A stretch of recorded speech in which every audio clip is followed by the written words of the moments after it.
Peg Burns, Gospel Nonviolence Curriculum Materials, Our Golden Thread. This material is not on the website. It is available through contacting me with a quick email. In a sense, I'm still working out the kinks with it. It goes along with some of the early church work that we've been doing, especially connected to Ron Sider's book, Early Church on Killing. So what I have here is a red question mark. Is the church, it's about being consistently pro-life with a question mark. So we're going to look at the culture back during the Roman Empire times and the church, the early church or the early Christians, and then we'll look at the culture now and the church now, and we'll see what we find.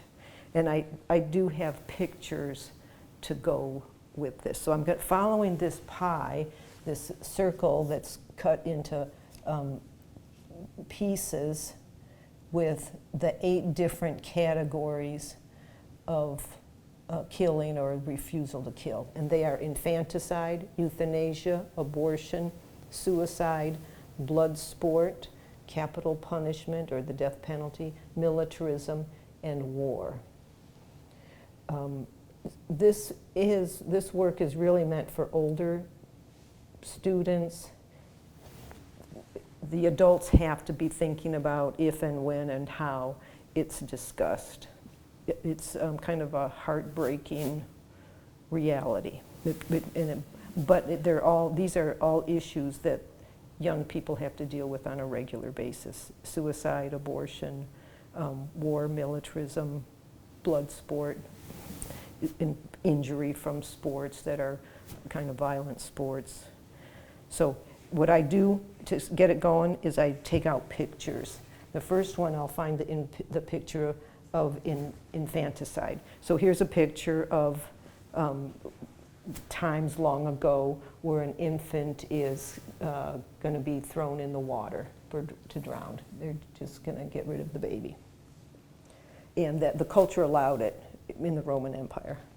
Euthanasia, this has a bottle that might hold some medicine, and that was also allowed in the culture in the Roman Emperor times. Abortion was definitely allowed, and that's a picture of 2 women together, one obviously there to have an abortion, and suicide, and this is a picture of someone using a knife to stab himself, so definitely was a part of the early Roman cultures. Blood sport, so this is in the arena with some people dead on the ground. That was definitely part of the games. Capital punishment, this one shows crucifixions, definitely part of the life. Militarism, when you see this picture, it's a group of men with their shields and helmets and the standard that's carried, you know, the sign, the standard. You can see that they are outfitted the best they can at the time for their protection. So we know that means a buildup of the equipment and a replacement factor connected to them. And then here's another picture. It's actually more like a carving that shows war going on and even the use of animals in war to help with the killing. So the church, the culture allowed all of these ways of killing. Did the church allow this?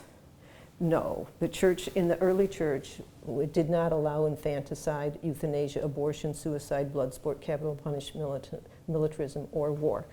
In every case, the church added the light of Christ to address that dark evil. The church back then was consistently pro-life. So now we're going to look at culture today.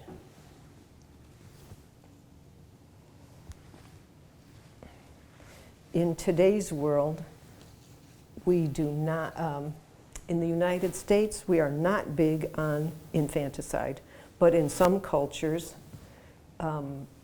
there is infanticide. especially in cultures where there is a shortage of food or stress in terms of living situations. But the United States is not involved with infanticide that I can know of. There are places in the United States that have, some states that have euthanasia laws. We're definitely big on abortion in this culture now. My understanding of suicide is that there's all sorts of programs that are attempting to help prevent suicide. So the culture is doing something very positively about suicide. Blood sport, I don't have a picture for, but we know there's serious football injuries and things like car racing, extreme sports injuries. And there's, I guess I would have to say, a tolerance and an acceptance of that reality. And we can leave it at that. Capital punishment, yes, the culture allows for capital punishment. Militarism, absolutely. Building up all of the nuclear weapons work is supposedly because it will prevent a war. So very big on militarism, very big on war. So our culture has some areas where it is pro-life, but it's not really it's not as pro-life as what's good for human beings, put it that way. But the biggest thing for us in this setting is what does the church say? The church is very clear with the no on infanticide, very clear with no on euthanasia, very clear no abortion. The church absolutely does not want suicide and has programs to help people. The church does not speak up much about things like violent video games or extreme sports or football. Catholic colleges, by and large, have football teams. There is all sorts of science going into better helmets, but we still have kind of a neutral position or a acceptance of what today would be blood sport.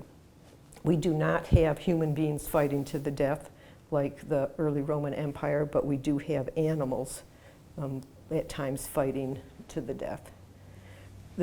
Right now, the church is, I would say, mixed on capital punishment. I say that because we know Pope Francis has said capital punishment is always evil, but Pope Francis isn't the whole of the church.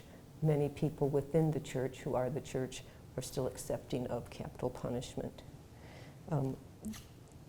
Militarism, very accepted within the church. War, very accepted within the church. Again, we have statements from the popes and even Vatican II, some documents and encyclicals speaking about anything that uses resources to build up with weaponry is against what the poor people need, but it is pretty much limited to documents.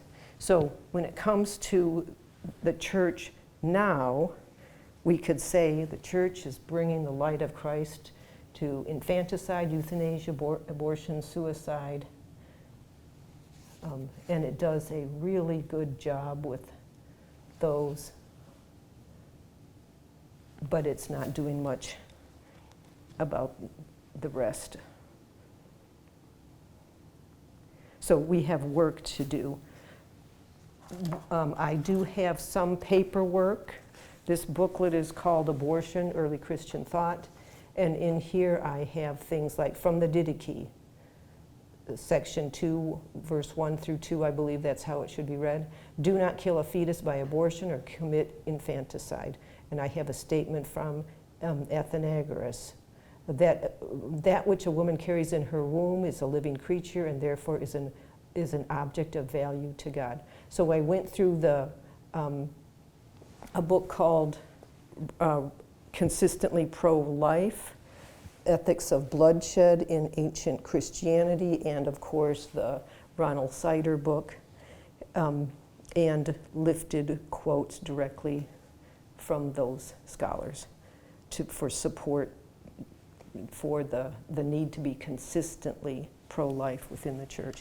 I also have in the box some tiles that have scripture citations, so it would be worth any person's time, student or young person student or adult student, to look up what's in scripture about any area of these ways of killing. So is the church consistently pro-life, and what do we do about it?